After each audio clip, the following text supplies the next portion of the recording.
Do you remember when SpongeBob had a musical? Yeah, you heard me. No, not one of those cruise performances or stage shows at Universal Studios. SpongeBob had a musical on Broadway back in 2017, a time when fidget spinners were the thing, Stranger Things Season 2 coming out, the La La Land Moonlight mix-up, Trump being our president, which he still is apparently, and lots of other ridiculous but memorable stuff happening. This musical, however, was one of the least ridiculous things to happen in the year 2017. Ladies and gentlemen, if you're looking for something to watch today, the answer is right here. I'll be talking about the SpongeBob musical, how it formed, how it went to Broadway, the Pro-Shot production, short-lived US tour, and its legacy since. And so, I think everyone is familiar with who SpongeBob SquarePants is by now. For those who still don't know who he is an underwater sea sponge who has a childish personality, living his life in Bikini Bottom, working at the Krusty Krab under his boss, Mr. Krabs, and hanging out with his best friends Patrick and Sandy. If you've never seen SpongeBob, but you don't want to watch a show or don't have any time, I'd recommend at least watching the first movie, get you caught up to speed. I think it's also bittersweet that I'm talking about the musical in 2026 because this year will be 10 years since the original trial run premiere in Chicago had premiered before it went to Broadway. Now, like I mentioned before, for a long time due to the success of SpongeBob, there would often be stage shows, whether it was on a cruise or at a resort related to Nickelodeon in any way. It didn't matter if it was in the United States, a SpongeBob stage show from back in the day was located somewhere. And those stage shows were really only the beginning of what was to come. I am thankful of the fact that some of these stage shows didn't become the actual Broadway show because it really felt like humans literally trying to be animated characters.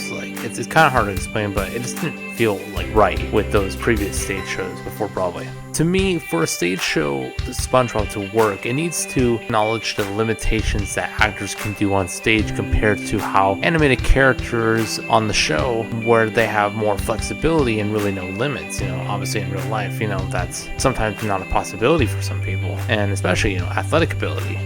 But this musical doesn't really do what I think a lot of fans were concerned about in the beginning of the whole show and its announcement when it was first announced. It's a lot more creative and original than previous stage productions. Now, when and where did the conversation of SpongeBob to Broadway happen, and who was the mastermind behind it? Well, we have to rewind a little bit. The year was 2007, and Tina Landau, the woman behind the production for the show, was known for participating in the indie and experimental theater scene. Nickelodeon president at the time, Zyma Zargami, came up with the initial idea of turning SpongeBob into a musical. Now, SpongeBob was never a stranger to the musical identity within a story because in the past there were episodes that showcased SpongeBob and the character's musical ability, from episodes like Christmas Who, Sponge Who Could Fly, Best Day Ever, Atlantis SquarePants, Truth or Square, Hello Bikini Bottom, It's a SpongeBob Christmas, and the list goes on from there. But despite the musical episodes that did exist at the time, Zyma was still skeptical about it. And it's also worth mentioning that in that same year, SpongeBob had a non-US tour of the episode The Sponge Who Could Fly as a full stage show. Tina Landau eventually was discovered by Nickelodeon executives and was brought in to pitch an idea for a potential SpongeBob musical. She mentioned in an interview, and I quote, "I just couldn't imagine anything other than a big theme park show with giant mascot heads. I was encouraged to think a little outside the box." And honestly, who could blame her for having that thought initially in her mind? It wasn't a common thing at the time to really adapt animated shows into a musical, but it also wasn't really uncommon to adapt just anything animated at all, because there were musicals that did exist, like You're a Good Man, Charlie Brown, Seussical, and the most recent Broadway show at the time, Shrek the Musical. These musicals kind of served as somewhat of a reference as to whether this potential adaptation at the time of the musical could even make it on Broadway. The Charlie Brown musical and Seussical were short-lived, but they did end up becoming underrated cult musical favorites. But on the other hand, Shrek the Musical did well, got a pro shot, which I believe it's still on Netflix to this day, and there's a new tour. Oh wait, let's not talk about the tour. But as I mentioned, these three musicals were really the only reference to tell if SpongeBob could potentially make it as a musical on Broadway. And not only did Tina have skepticism, Stephen Hillenburg, the creator of SpongeBob himself, who is actually not a fan of Broadway musicals, believe it or not, he had skepticism as well. But he was still, even as a non-Broadway fan, he was still letting the idea of a musical even happen. And he was willing to let Tina be on this project if the musical could capture the feeling of the first three seasons of the show. Interestingly, it was initially thought that Nickelodeon or Viacom would be backing the show as a potential cash grab, but Tina was notified that the show wouldn't be backed by either in order for the show to be successful on Broadway. And that was a really great move by corporations to do so, because imagine if SpongeBob the Musical was backed by Nickelodeon or Viacom. It may have possibly not done well as it did. Now Tina had full confirmation to really work on the musical, and to start her work on the project, she started watching episodes of SpongeBob to study and reference within her writing and ideas of how the show could be staged. Another person that is important to the creation of the show is Kyle Jarrow. He became aware of the show's development, and him being a fan of SpongeBob and working in the theater scene since 2003, he was excited to jump on board for the project. Jarrow had the responsibility of writing the book for the musical, and thankfully because of how long SpongeBob has been on the air, there was a lot of storylines to potentially work from and develop within. Eventually, him and Landau landed on the show's eventual story where SpongeBob and the citizens of Bikini Bottom find out that there's a volcano that's going to destroy the whole town, and it's up to SpongeBob and his friends to really save the town before the volcano erupts. To me, when I hear the story for the first time, it definitely gives me like vibes from the first movie and also the second movie, especially when SpongeBob and his friends, go save everyone. It reminds me of when SpongeBob and Patrick, go save the crown to save Mr. Krabs in the first movie, or when SpongeBob and Plankton team up to find a secret formula in the second movie. It also brings back the vibe from the first movie as Mr. Krabs cast doubt on SpongeBob's abilities as a fry cook, but also as a childless sea sponge in a city that doesn't fully reciprocate the same feeling.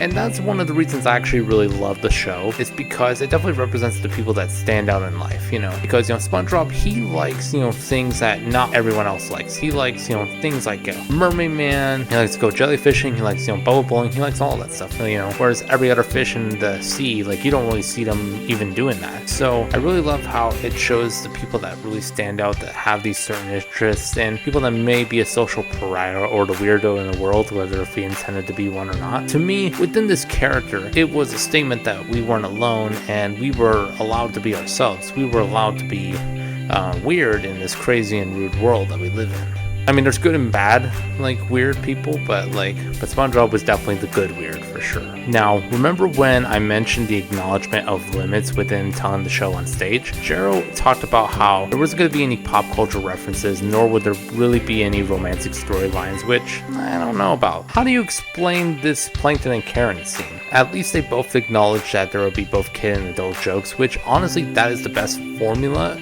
for the comedy for this musical, and because that's the comedy that the first 3 seasons, especially of SpongeBob, definitely use. So that definitely is the best formula that you would want for this type of show. The musical wasn't officially talked about to the public until 2014, when the lead singer of the band The Flaming Lips, who was actually involved with the first movie, they wrote a song that's in the credits somewhere in the first movie. I forget the name of the song, but it'll come. But anyway, the lead singer, Wayne Coyne, announced that the band would be involved within the musical on Twitter, and the official plans, however, weren't announced until 2015 at the upfront from Nickelodeon, and that was where Bikini Bottom Day, the opening number of the show, officially premiered for the first time in front of an audience. And honestly, I kind of wish the audience wasn't just a bunch of executives who really were just gonna be robots, but gotta start somewhere. Now it is a year later, 2016, and after a few workshops, the musical was ready to premiere. The cast had officially assembled, and the cast included, but not limited to, Ethan Slater playing SpongeBob SquarePants, Danny Skinner playing Patrick Star, Gavin Lee playing Squirrel Tentacles, Lily Cooper playing Sandy Chase, Carlos Lopez playing Mr. Krabs, Nick Blamire playing Sheldon Plankton, Tom Kenny, the voice of SpongeBob himself, pre-recorded by the way, as Gary, but interestingly, he actually did not play the narrator, the French narrator. He played only Gary in that show, and Mark Ledbetter played the narrator on the musical. Stephanie Stu was the Karen computer wife, and Jason Michael Snow was cast as Patch the Pirate. The show officially premiered on June 7, 2016 in Chicago at the James M. Nederlander Theater, formerly known at the time as the Oriental Theater. The Chicago production received positive reviews from local critics. During that same summer, in August 2016, the Chicago cast had recorded a cast recording of the show, which the numbers had a variety of composers, including but not limited to Yolanda Adams, Steven Tyler and Joe Perry of Aerosmith, Sarah Bareilles from Waitress, James, Jonathan Colton, Alex Ebert of Edward Sharpe and the Magnetic Zeros, The Flaming Lips, Lady Antebellum, Cyndi Lauper, John Legend, Panic at the Disco, NYTs, They Might Be Giants, T.I., the late David Bowie, Tom Kenny, and longtime song collaborator, the late Andy Paley. This was a great set of artists to have on this musical, with some of them actually being legends, including Cyndi, including David Bowie, which, interestingly, this musical would go on to be one of the final projects that David would do before he passed within that same year of 2016. I do think that there should have been one more band involved in the musical writing of the show, and that band should or at least contribute something to it, and that band is Ween. Ween, for those that don't know, Ween is one of the many iconic bands to appear on SpongeBob, as they wrote the songs Loop to Loop for the episode Your Shoes Untied, and Ocean Man, which was originally for their album The Mollusk, but the Mollusk album inspired the show. Like Stephen Hillenburg, he listened to it and was inspired by all the crazy and ridiculous but also memorable and unique sounds that were on that album, and he was inspired by that, and he made SpongeBob SquarePants based from what he had heard on that album. And Steven Hillenburg asked Ween if they could contribute Ocean Man to the credits of the SpongeBob movie. So that's why when after SpongeBob says his last line and you hear Ocean Man, that's how that song is in the movie, by the way. So yeah, so I think Ween would have been cool. Would have been cool to see Ween on a Broadway cast recording, but I see the reason why Ween wasn't as involved, as the band had actually reunited that same year, believe it or not. So that makes sense. Also, check out Ween, by the way. They sound amazing. The album was released on September 22nd, 2017. By the time of its release, the production was given the green light to go Broadway. There was some changes to the show during the rehearsal process, starting with the cast. Nick Blamire, who played Plankton, was replaced by Wesley Taylor. Brian Ray Norris replaced Carlos Lopez as Mr. Krabs. John Rua replaced Jason Michael Snow as Patchy the Pirate. Tom Kenny would now actually be the French narrator, but somehow they gave the role of Gary the Snail to Alan K. Washington, who played Larry in the show.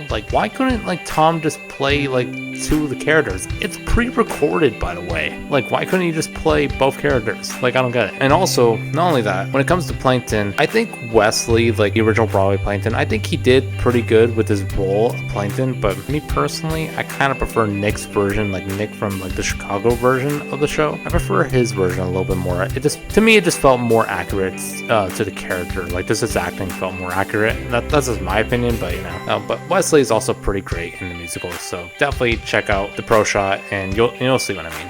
Another change was the way of how the story is told, with how Bikini Bottom is performed. It's more song and dialogue in Chicago, where on Broadway it is actually just more song. In the Chicago production, No Control starts when Perch Perkins, the local news reporter, he makes a news report about a volcano that's gonna erupt pretty soon. And in the Broadway version, he comes in all of a sudden to warn people. Patchy the Pirate would interrupt the show after No Control in Chicago. That didn't happen on Broadway. A lot of changes did happen, and if you want to see the changes between the two productions, there are a couple of videos of the show that are commonly found on YouTube. And there was also one change that happened actually during the Broadway previews that I think should have stayed, and that was during the song I Guess I Miss You. There was a part in I Guess I Miss You where SpongeBob and Patrick, they have this song where it's they split up at some point during Act 1, and then in Act 2 they have this big song where it's I miss my best friend. So they sing this song kind of in their own respective places where they are. And during that song, there's this big flashback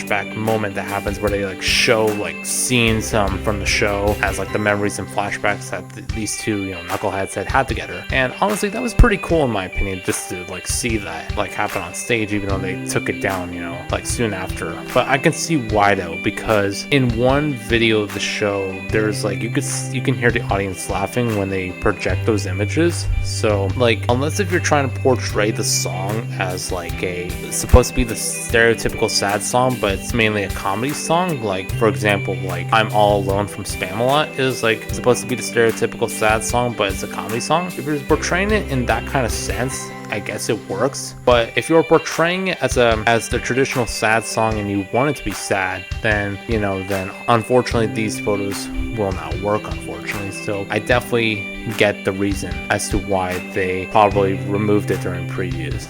Revisions definitely impact the stage show, and this is very common in upcoming Broadway shows to hold out tryouts at a different theater before heading to Broadway, and even on Broadway, preview performances are held to know what revisions should be made before it officially opens. That way the critics don't tear the show apart. But revisions actually could still happen even after it opens, with one example of this happening in Mean Girls the musical, and this is because they got to keep the relevancy to teenage culture, like in the generations to come.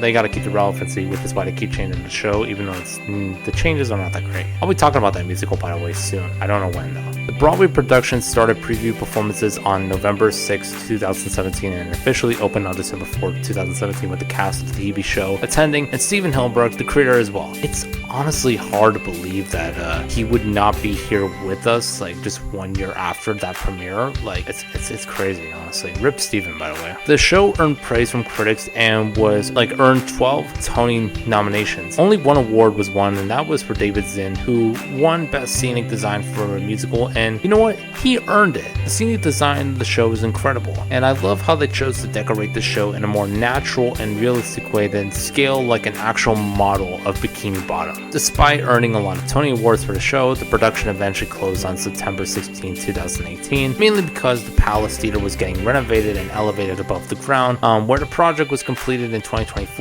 It's because of this success that eventually a national tour happened in 2019. It was non-equity, meaning that while it is a professional Broadway tour, it would receive less funding for the production and benefits for the actors than an equity show would do. So if you ever end up seeing a non-equity show, definitely try to support the actors and the production any way you can. The national tour began on September 22nd, 2019 with Lorenzo Pugliese. I am terrible at pronouncing freaking names. I'm terrible at it. Lorenzo Pugliese.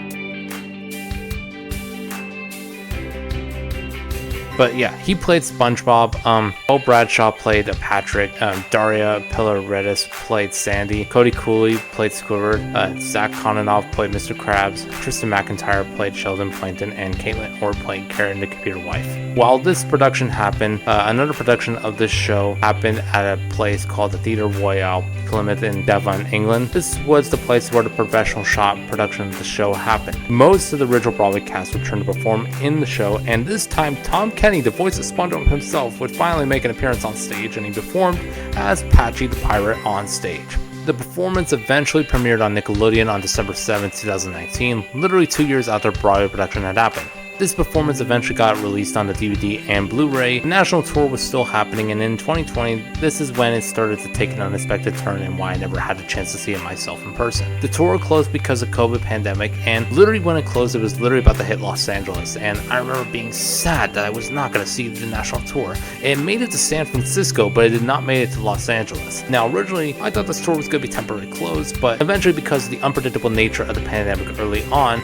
the tour closed permanently, and as of 2026, there are no plans to make a second national tour happen. There should be though. Tina Landau, if you're watching this video, please make a second national tour happen. Please make it happen, and I'll bring everyone to see it. Eventually, when we return to normal life as the pandemic faded away, there was a German tour in 2022 and a national tour in the UK that began in April 2023 and closed in September 2023. The production looks interesting. Honestly, it was kind of disappointing not to see the original costumes or set design being used, because to me, it was perfect, and that's what made the show iconic. There are sometimes when a replica production should happen for every production of a musical, and there's sometimes where there are musicals that don't need a replica production. Another production of the show happened in Israel in 2024, another non-replica show, and to this day, in 2026, this is the most recent notable production of the show to happen. Like I said, I hope the show can get a national tour once again in the United States, and if it hits LA, Tom Kenny should play Patchy the Pirate. This musical,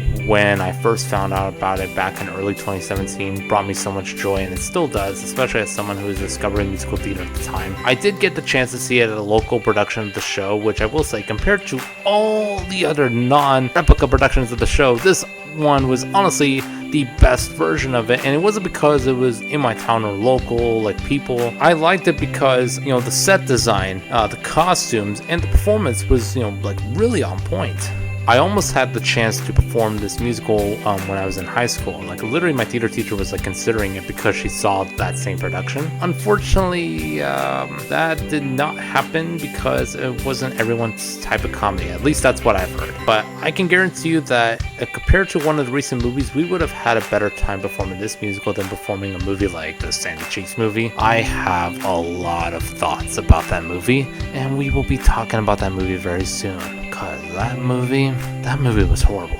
Also, I feel like with this show, the tech crew that we had back in my high school would have had a lot of fun designing the scenic portion of the show.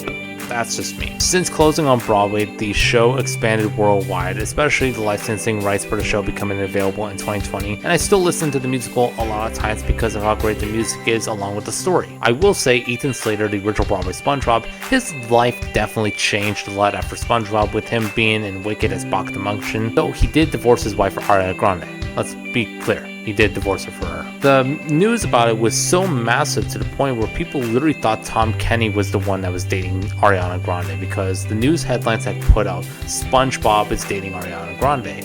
Little did people know that it was not the actual voice of SpongeBob, it was the Broadway SpongeBob. And the news was so massive that Jill Talley, Tom Kenny's wife and the voice of Karen, computer wife on the show, had to make a statement to the people and say, hey, we're still happily together, it's Ethan Slater that's dating Ariana Grande. So yeah, that's how massive the news was at one point. I look back at how people saw this musical originally before the show began performances, and there was fear that it was going to be terrible, and while that may have been the case for some smaller productions, the show really did exceed expectations on Broadway with its unique staging and costuming, along with its fun, catchy songs written by generations of artists, and the funny dialogue and jokes written based on existing episodes or original storylines. And that's really all I have to say about this musical. If you haven't seen this musical yet, but you are interested because of this video, please go check it out. It is like streaming on Amazon Prime, Paramount Plus and all that. It's on DVD, Blu-ray, or just go watch it wherever you watch movies, I guess. And if you like this video, please leave a like, please leave a comment, and please subscribe if you want to see more content. And yeah, I'll see you all later. Thanks for watching. Bye.